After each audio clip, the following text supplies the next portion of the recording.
Hello, and thank you for joining us for another inspiring message from Journey Church. To learn more about our ministries, please visit us online at journeychurch.org. Now here is today's message. Introduce you to someone who's stepping out in faith for the very first time. This person has no seminary training. This person has no real background or training to be up here in any particular way, but God has placed a message on his heart, and he's going to come up here for the very first time, stepping out of his comfort zone to come up here and preach the word to you today. So if he can do it, you can do it. Would you give Eric Leister a warm Journey Church welcome this morning?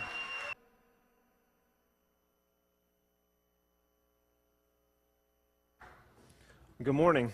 I'm pretty excited to be doing this. I have to tell you guys something real quick before I get started.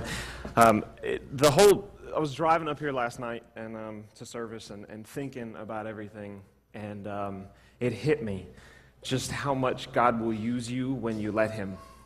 To go right in line with the series, there was a period in my life where I was really big on, thought I was listening, thought I was doing everything I needed to do. But God kept calling and kept calling and kept calling, and I just kept sending him the voicemail, you know. I'd click ignore. And when I finally answered the phone, it really has been amazing to see how he's moving in my life. So I really want to kind of kick everything off with that. All right, it is Palm Sunday. This time, some 2,000 years ago, was very exciting. Jesus rode into Jerusalem on the donkey. He came in and the people were so excited to see him, they would run out to the streets and they lined the pathway with their robes and their clothing and anything they could put down in palm branches. And they would scream in excitement and tell everyone they knew how excited because he was coming, because the king was coming. You know, growing up, I didn't really understand the significance and the symbolism of the things, but they said that in ancient times when someone of great honor was coming through town, what you would do would be line the streets where they would come through as a sign of honor and respect. So they put down their clothing, their robes, their cloaks down to show the utmost sign of respect for Jesus. And the palm branches have a huge significance because in Jewish tradition they actually represent triumph and victory, and that was to symbolize what Jesus would do in a few days' time and conquer death in victory and triumph for all of us.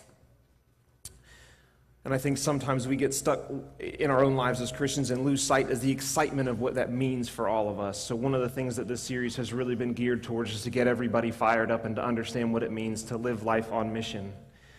Our life verse for the series is Psalm 96:3, declare his glory among the nations, his marvelous works among all the peoples.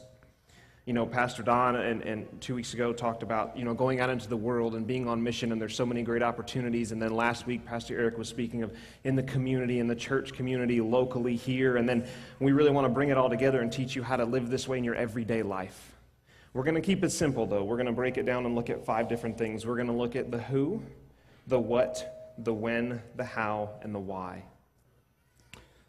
We're going to start you off with the who, and it seems kind of simple because you'd say, okay, well, who? We're talking about who do we need to reach, but there's actually 2 parts to it. It's who we need to reach and who needs to be the one reaching. One of the heartbeats of Journey Church is Luke 19:10, for the Son of Man came to seek and save the lost. So the first part's pretty simple. Who do we reach out to?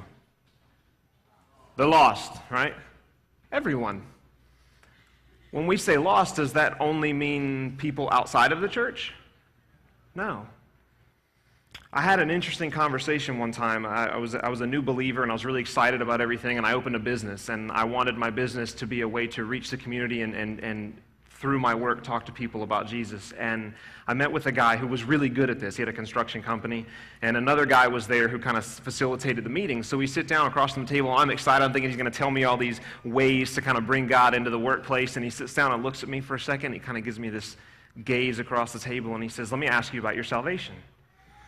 And I just kind of paused for a second. He said, I don't mean to offend you, I just need to know.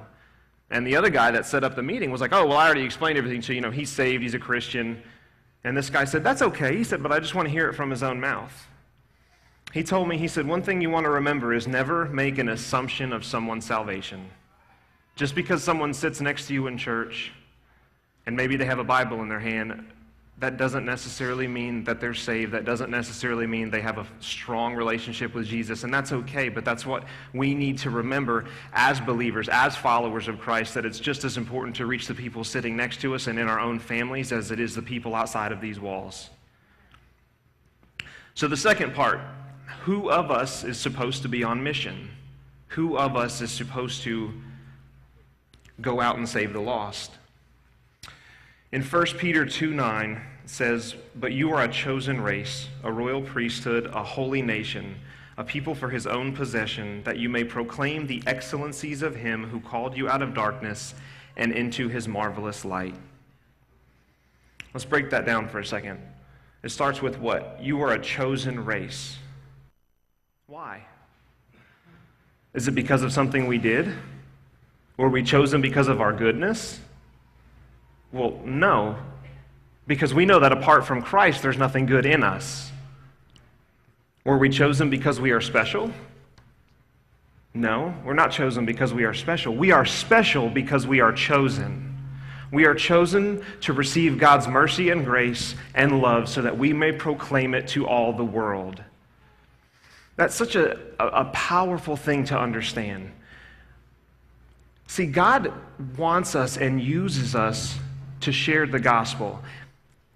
Last week, Pastor Eric went through Acts chapter 10, and he told a story of Cornelius, the Roman soldier, and Peter.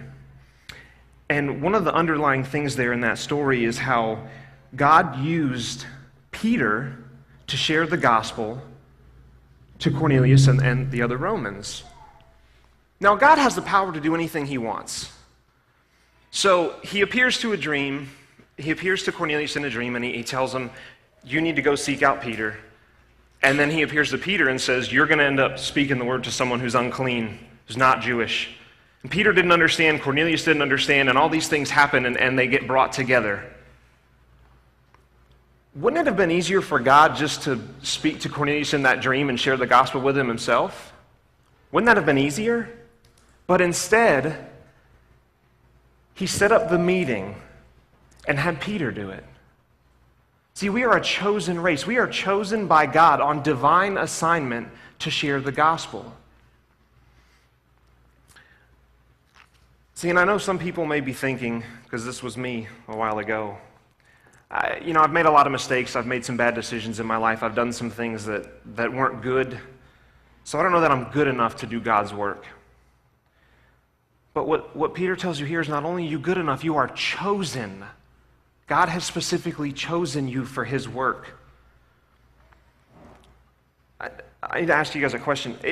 If someone you look up to, maybe it's an athlete, maybe it's a politician, maybe it's the President of the United States, they come to you and they say, here, I have this assignment for you. I want you to do this for me. I want you to go into the world and I want you to handle this. Would you be excited? You'd be pumped up. You'd be ready to go. And what would you want to do? You'd want to do a good job because you want to come back and tell them, look at what I did for you. Aren't you proud of me? How good does it feel when someone asks you to do something, you do it for them, and they pat you on the back and say, great job. We are on divine assignment from God to share his word with the world. He already loves us and is proud of us.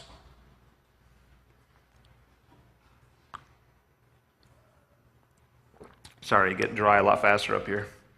All right, so that's the who. We've got two parts of the who. The what. What do I say? Mark 16:15. And he said to them, go into all the world and proclaim the gospel to the whole creation. So what do we say? We share the gospel. See, I think sometimes we put a lot of pressure on ourselves. We want what we say to be perfect. I can't tell you how many times I wrote notes for today. We want it to be perfect. We think we have to come up here or speak to people in our lives, and everything that we say has to flow just perfectly. And we maybe even let that be an excuse to not share the word because we say, well, when I do it, it really doesn't sound that good. Everybody ever think that? When I hear Pastor Eric come up here and pray, I'm like, man, I don't sound like that. I can't pray for people. I don't sound that good when I pray. I got to practice first. Let me practice first, and then I'll go out and start praying for people. Then I'll start sharing the word when I get better at it. But you don't have to be perfect in what you say. In fact, if you don't feel that comfortable with the gospel, that's fine. Just share a story. Share with the people you know the things that God is doing in your life. How has God impacted you in your life? Just share that. Just share with other people, and they're going to be interested. They're going to want to hear it, and it's coming from your heart. Nowhere in the Bible does it say that we are responsible for the salvation of others. That's up to God. The gift righteousness of salvation is a gift from God. We cannot give that to anyone. So everybody take a deep breath. It's not on us. It's the gift that only He can give. See, we get the win by sharing the gospel. If He's working in someone's heart, He's going to draw them to Him, regardless of what we say or how good it sounds. I got to share this story. I had an opportunity to teach a message to the youth, and I was pretty nervous to come do this, but I was way more nervous to teach to them. If you ever talked in front of kids, I'll explain it, and younger people. We were in here, I was on the floor, and there was like 30 people sitting right here, and they were just staring at me, and not a whole lot of feedback or interaction, and I look down, and every once in a while I see the light light up from the cell phones. I'm like, they're not even paying attention.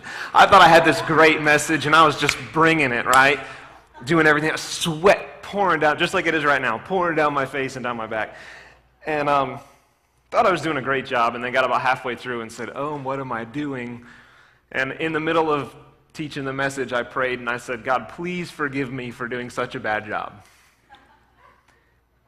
And the funniest thing is, I was sharing with them a message similar to this about how it's not on our shoulders to save people. It doesn't have to be the perfect message, because God can take the worst message and the worst explanation of the gospel and use it for His glory, and you can give what you think is the best, but if you wrote it for your own, it may not reach anyone. God's going to use it how He wants. And as I got done and walked towards the back of the room, several different people in the room came up to me and shook my hand and said how much it touched their heart. And that was God's way of humbling me and reaching down and saying, I got it. It's not up to you.